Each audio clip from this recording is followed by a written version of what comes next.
पक्ष और विपक्ष की तरफ से अपनी अपनी प्रतिक्रियाएं सामने आ रही हैं, लेकिन इस बजट को जो है 25 से भी जोड़कर देखा जा रहा है, मिशन 25 से जोड़कर भी।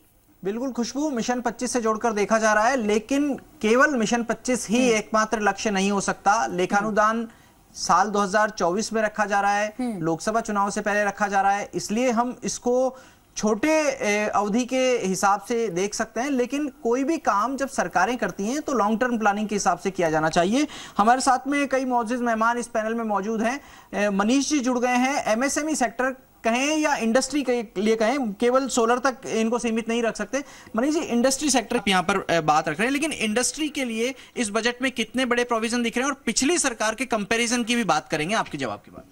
देखिए, इंडस्ट्री के हिसाब से हमने पहले भी कहा है कि सरकार को एक पूर्ण रूप से योजना बनाने की आवश्यकता है, जिसमें कि आप इंडस्ट्री को उनकी आवश्यकता के हिसाब से एक क्लस्टर बेस एरिया लोकेट करके उनको आप कुछ सब्सिडाइज रेट पे ज़मीन दें, उनको कुछ आप इस तरह की रियायत दें जिससे कि आपकी प्रदेश के अंदर इंडस्ट्री आकर्षित हो सके और दूसरे प्रदेश में जो इंडस्ट्री इतने बड़े पैमाने पे लग रही है हम अपने प्रदेश में उसको लेके आ सकें, और जिससे कि हमारे सोशियो इकोनॉमी में भी बदलाव होगा, बढ़त होगी और लोकल राजस्थान के लोगों को ज़्यादा से ज़्यादा रोजगार मिलेगा।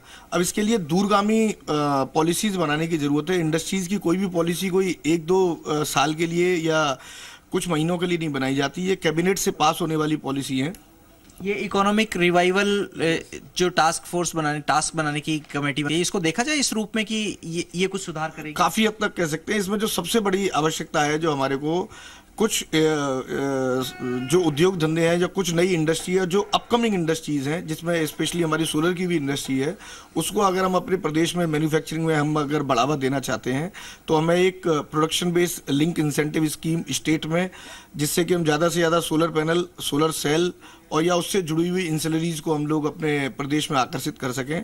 आगामी कुछ 3 या 4 सालों में जहाँ तक हमारा अनुमान है 1 लाख करोड़ रुपए से ज़्यादा का इन्वेस्टमेंट इस इंडस्ट्री में आना चाहिए। तो डेफिनेटली राजस्थान इसमें एक बहुत अग्रणी और बहुत बड़ी भूमिका निभा सकता है। और सबसे बड़ा प्लस पॉइंट यह है कि सोलर पैनल और जो इससे जुड़ी हुई इंसलरी हैं उसको मैन्युफैक्चरिंग करने के लिए पानी की इतनी कोई बहुत बड़ी आवश्यकता होती नहीं है। तो उस लिहाज से भी देखें तो हमारे लिए बहुत मुफीद इंडस्ट्री है राजस्थान के लिहाज से। और इसमें अगर जैसे कि हम 1000 मेगावाट का अगर सोलर पैनल मैन्युफैक्चरिंग प्लांट लगाते हैं तो लगभग 500 एम्प्लॉयमेंट और 1000 से ज़्यादा इनडायरेक्ट एम्प्लॉयमेंट हमारा प्रदेश के अंदर जनरेट होता है। इसको किसी भी जगह लगा दें, लगाने के लिए सरकार तैयार करे तो सही रहेगा, या फिर जो दिल्ली मुंबई इंडस्ट्रियल कॉरिडोर के जो 3 नोड हैं, केबीएन है, जोधपुर वाला है और उदयपुर वाला नोड है, उनमें से ही किसी के आसपास जगह मिले तो ज़्यादा बेहतर संभावना है भविष्य के लिए? देखिए, इसमें क्या है कि हम पहले भी जैसे कि मैंने कहा है कि इसमें क्लस्टर बेस्ड इंडस्ट्री अगर हम लगाने में प्रपोज करेंगे तो हमें बहुत अच्छी तरीके से सफलता मिलेगी, क्योंकि इसमें सोलर पैनल या सोलर सेल की जो फैक्ट्री लगती है उनसे जुड़ी हुई इंसलरी फैक्ट्रीज भी होती हैं। सोलर पैनल लगाते तो लगभग 15 तरह के डिफरेंट रॉ मटेरियल की हमें आवश्यकता होती है। इसी तरीके से सोलर सेल के साथ काफ़ी सारी केमिकल और उससे रिलेटेड रॉ मटेरियल की आवश्यकता होती है। तो अगर हमें वो क्लस्टर बेस्ड इंडस्ट्री का एक पूरा एरिया मिलता है तो वहीं पे सोलर पैनल की फैक्ट्री, वहीं पे सेल की फैक्ट्री, वहीं पे उनसे जुड़ी हुई रॉ मटेरियल की फैक्ट्री अगर लगती हैं तो हम बहुत तेजी से इस जो नई टेक्नोलॉजी की मैन्युफैक्चरिंग मुहिम है उसमें पार्टिसिपेट कर सकता है। ये तो आगामी पूर्ण बजट में ही अपेक्षित हो सकता है, क्योंकि अभी के बजट में तो केवल जो प्रधानमंत्री सूर्योदय योजना है उसके अलावा कोई बहुत बड़ी घोषणा बिजली सेक्टर से तो जुड़ी हुई नहीं। देखिए, अब आगामी पूर्ण बजट भी बहुत ज़्यादा दूर नहीं है। अगर उसकी तैयारी अभी से करेंगे तो वो भी जून जुलाई में आने ही वाला है। तो अगर हम उसकी अभी से तैयारी करें, इंडस्ट्री के लोगों को बुला के उनसे उनका इनपुट लें कि वो क्या चाहते हैं, तो डेफिनेटली अगले 2-3 महीने में उसका पूरा खाका बन सकता है और कैबिनेट से उसको पास भी करा सकते हैं।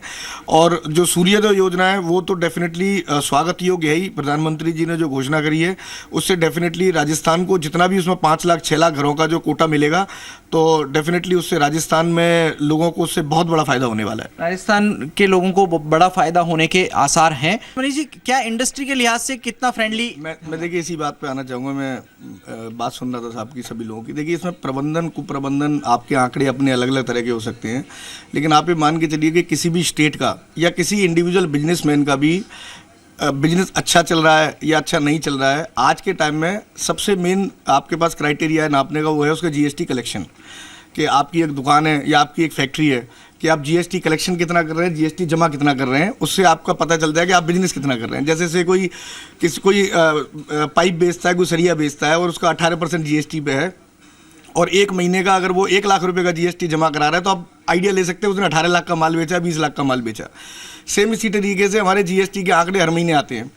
तो सरकारें जो भी हैं पीछे की सभी के सामने मैं जीएसटी के आंकड़े ही आपके सामने रख देता हूँ। तो सितंबर 2023 के जीएसटी के आंकड़े देश के लगभग 1,62,000 करोड़ का पूरे देश का जीएसटी कलेक्शन था, पूरे देश का। और आप वो देख सकते हैं आपके सरकारी वेबसाइट पे सारा कुछ है। राजस्थान के तौर पे अगर हम बात करें तो राजस्थान देश का सबसे बड़ा भूभाग लेके बैठा है। आज देश की टॉप 5 आबादी में से सबसे ज़्यादा है। और अब भूभाग की बात करता हूँ तो भूभाग तो डेफिनेटली मेन है जिससे आप हर तरह के बिजनेस को डेवलप कर सकते हैं। आपके पास माइंस हैं, मिनरल्स हैं, आपके पास सारी चीज़ें। लेकिन आप विश्वास करेंगे कि सितंबर 2023 का राजस्थान का जीडीपी में, देश की जीडीपी में जीएसटी कंट्रीब्यूशन क्या था? मात्र 3,815 करोड़ का, जो कि 2.5% भी नहीं हुआ। और हमसे बहुत आगे हमारे से बहुत छोटे राज्यों का जीएसटी कलेक्शन है। हरियाणा 8,000 करोड़, उड़ीसा जिस एक राज्य को आप कहते थे कि वहाँ कोई इंडस्ट्री नहीं लगाता, वहाँ कोई कुछ नहीं करता, उड़ीसा का GST collection 4,800 crore. Tamil Nadu number 1 है देश के अंदर, 25,000 करोड़ का जीएसटी कलेक्शन है तमिलनाडु को, और आप 3,815 करोड़। भौगोलिक परिस्थितियां भी तो निर्भर कर रही हैं। तमिलनाडु के तो दोनों तरफ समुद्र है, पोर्ट है, तो एक्सपोर्ट परिस्थितियां तो आपके लिए बहुत बेटर है इस समय। आज आप माइंस, मिनरल्स और सूरज वरदान मिला हुआ आपको तमिलनाडु में, तो वो है ही नहीं। सोलर को, या मैं नॉट सोलर कहूँगा, किसी भी तरह की इंडस्ट्री को आप कर सकते हैं सर। आपके जो चाहिए क्या वो चीज़, वो एक चाहिए आपको, सोच चाहिए, पॉलिसी चाहिए लॉन्ग टर्म की, जिससे कि आप अपने प्रदेश के अंदर ज़्यादा से ज़्यादा इंडस्ट्री को आकर्षित कर सकें। और जब तक यहाँ पे बिजनेस नहीं बढ़ेगा, जब तक आप इस इको सिस्टम को बना ही नहीं सकते हैं, हम यही झगड़ा करते रहेंगे कि पेट्रोल की दाम कम करें, कि डीजल के दाम कम करें। आज तमिलनाडु के अंदर शायद पेट्रोल डीजल के दाम सबसे ज़्यादा है, वहाँ की जनता तो कुछ नहीं कहती। वहाँ तो उनको, आपके पास पैसा, मैं फिर कहता हूँ सर, एज ए बिजनेसमैन पैसा बचाने की नहीं सोचना चाहिए, पैसा कमाने की सोचना चाहिए। परचेजिंग पावर बढ़नी चाहिए आदमी। सर पैसा कमाएंगे तो बचाने की टेंशन ही नहीं है ना आपको। हमारे दिक्कत क्या है कि सरकारें पैसा बचाने में लगी रहती है, और कैसे पैसा बचाया जाए, और जनता को भी यही सिखाती है कि पैसा बचाओ। साहब, जनता को पैसा बचाना मत सिखाओ, जनता को पैसा कमाना सिखाओ, और जनता को पैसे कमाने के तरीके सिखाओ कि आप इस तरीके से पैसे कमाओ। आपको जनता कभी बोलेगी नहीं डीजल पेट्रोल के दाम कम करो, आप 10 रुपये और बढ़ा रही हो। आपकी बात को सरल शब्दों में ऐसे समझा जा सकता है कि इनकम टैक्स लगने की चिंता नहीं है, आप कितना भी इनकम टैक्स ले, लेकिन उससे ज्यादा इनकम कराओ, आप उससे ज्यादा इनकम कराओ, और सरकार के पास में भी पैसा आना चाहिए।